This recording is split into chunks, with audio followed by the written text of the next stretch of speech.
Olá!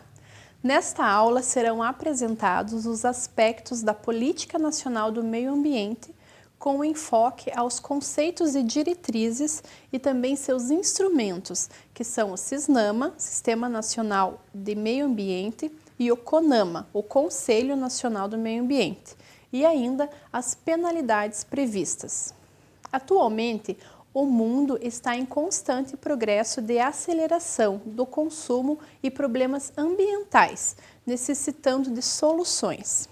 Essa ideia de que o homem apresenta o poder sobre a natureza, firmado através do antropocentrismo, está levando o planeta ao caos por meio de um processo industrialista em desenvolvimento a partir dos 2 últimos séculos.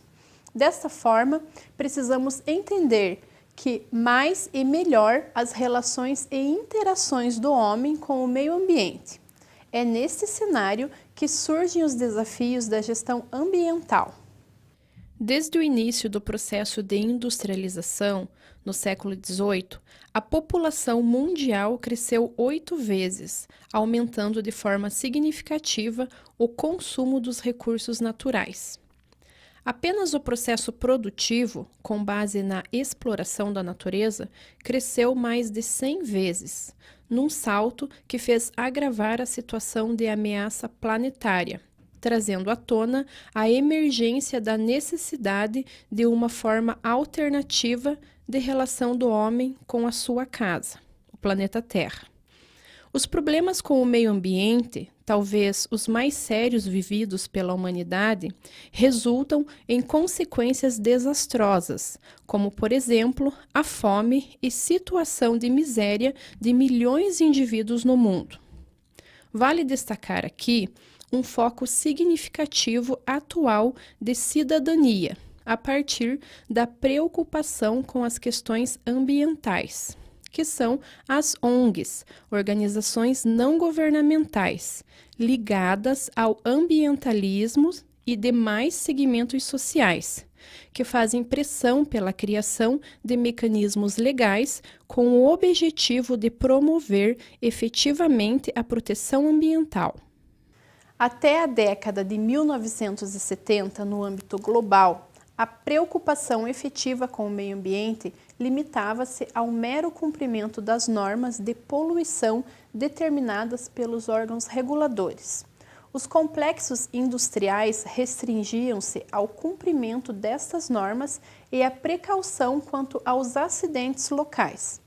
Durante tempos, a incompatibilidade das atividades econômicas com políticas de proteção ambiental foi um aspecto destacado.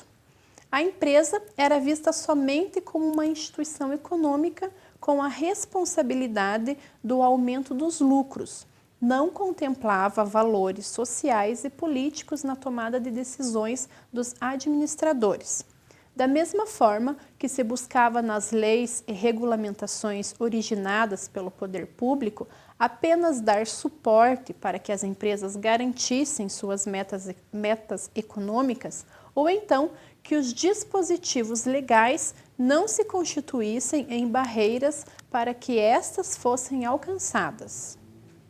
Em 1972, a ONU convocou a Conferência das Nações Unidas sobre o Meio Ambiente Humano, em Estocolmo, na Suécia.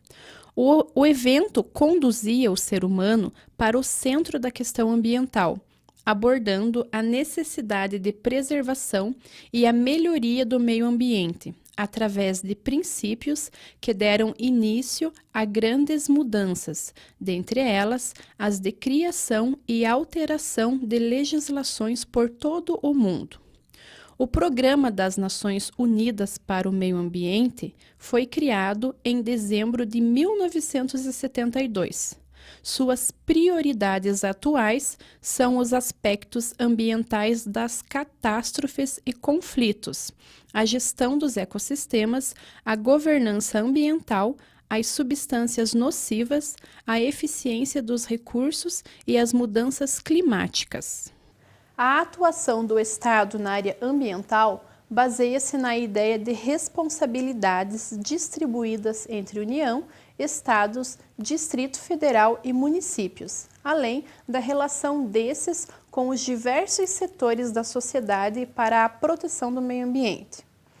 A Lei 6.938 de 81 regulamentou a nova postura do governo brasileiro no tratamento dos recursos naturais, estabelecendo a Política Nacional do Meio Ambiente. Essa lei foi criada em meio a um contexto de mobilização mundial a favor da adoção de políticas ambientais nacionais que fossem capazes de planejar, administrar e controlar a utilização de recursos naturais.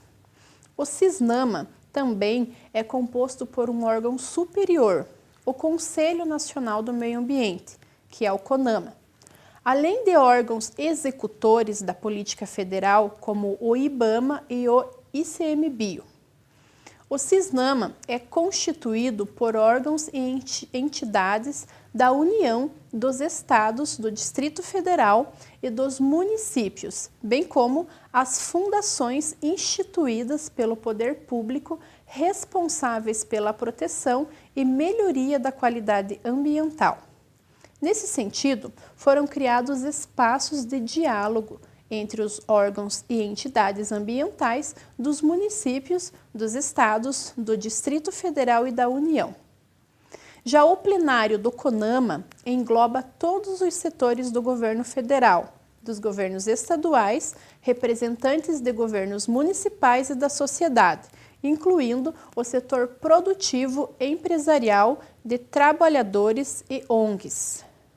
As principais funções do CISNAMA são executar a Política Nacional do Meio Ambiente, estabelecer um conjunto articulado de órgãos, entidades, regras e práticas responsáveis pela proteção e pela melhoria da qualidade ambiental, garantindo a descentralização da gestão ambiental através do compartilhamento entre os entes federados, União, estados e municípios.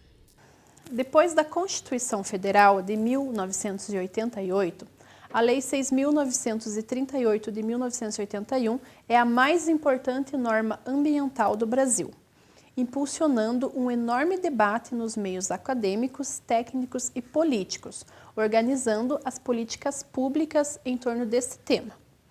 O dever do poder público é de defender o meio ambiente tanto quanto a coletividade, como traz a Constituição Federal, o que pressupõe políticas públicas construídas em conjunto com a sociedade, para cumprir com esse dever que se estende às presentes e futuras gerações.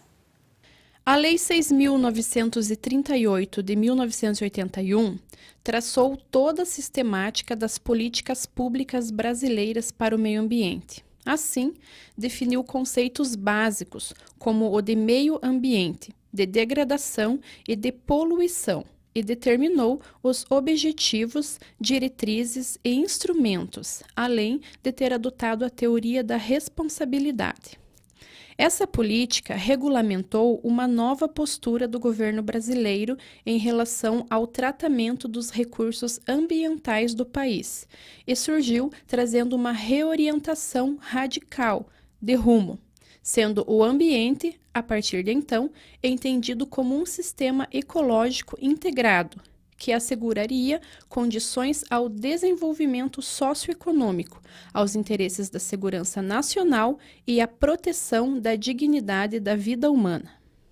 A Política Nacional de Meio Ambiente pretende, fundamentalmente, associar a proteção dos recursos naturais do país à sua renovação e sustentabilidade, com a qualidade de vida das pessoas e o desenvolvimento econômico. Dessa maneira, não há divisão entre a conservação da natureza e produção econômica, e sim a defesa de uma visão racional para a utilização dos recursos naturais, reconhecendo a importância do equilíbrio ambiental para o próprio desenvolvimento nacional. Agora, vamos conhecer duas leis que vieram em benefício às questões ambientais. São elas: a lei que criou o Sistema Nacional de Gerenciamento de Recursos Hídricos e a Lei de Crimes Ambientais. A Lei 9.433, de 8 de janeiro de 1997, criou o Sistema Nacional de Gerenciamento de Recursos Hídricos, determinando as responsabilidades institucionais e os instrumentos de gestão de bacias hidrográficas e proteção da qualidade e uso sustentável da água.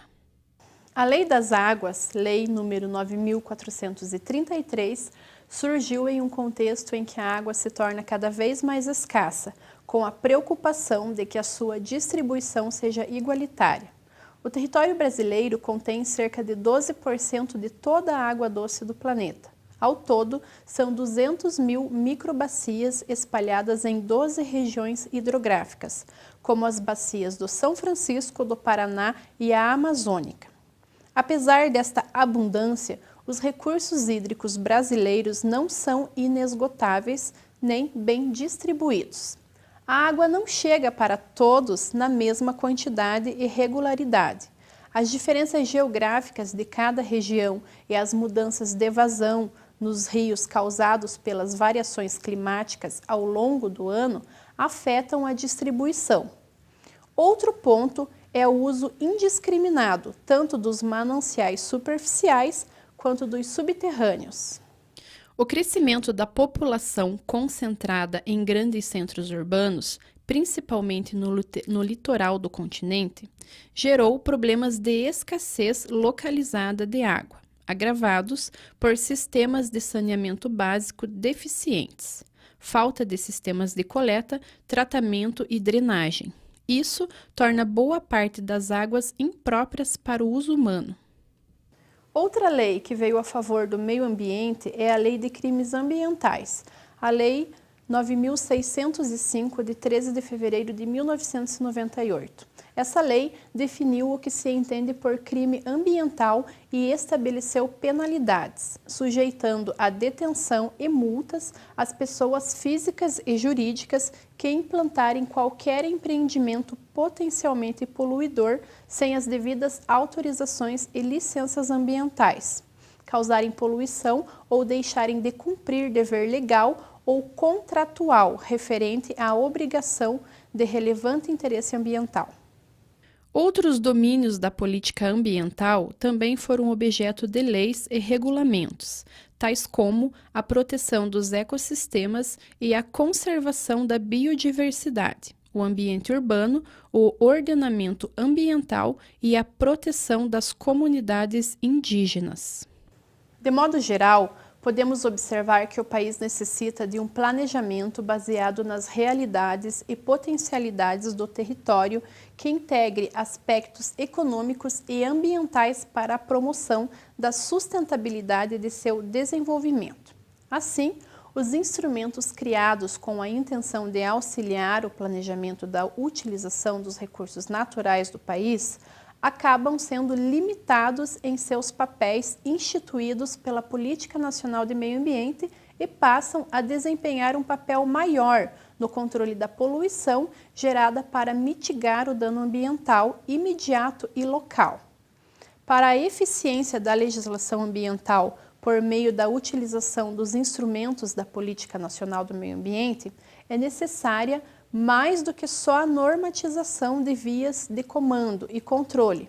São imprescindíveis outras políticas públicas, como conscientização de políticas educacionais com investimentos nos aspectos voltados para a sustentabilidade, a mudança de hábitos de consumo e o estilo de vida. No artigo 2º da Lei da Política Nacional do Meio Ambiente, inciso 10, determina-se a implantação de educação ambiental em todos os níveis, inclusive o da comunidade. No entanto, já se passaram quase 3 décadas. Os passos ainda são lentos. Então, pessoal, como futuros gestores ambientais, precisamos pensar em como buscar alternativas de produção que minimizem os danos ao ambiente e permitam a renovação de seus recursos. Até a próxima aula!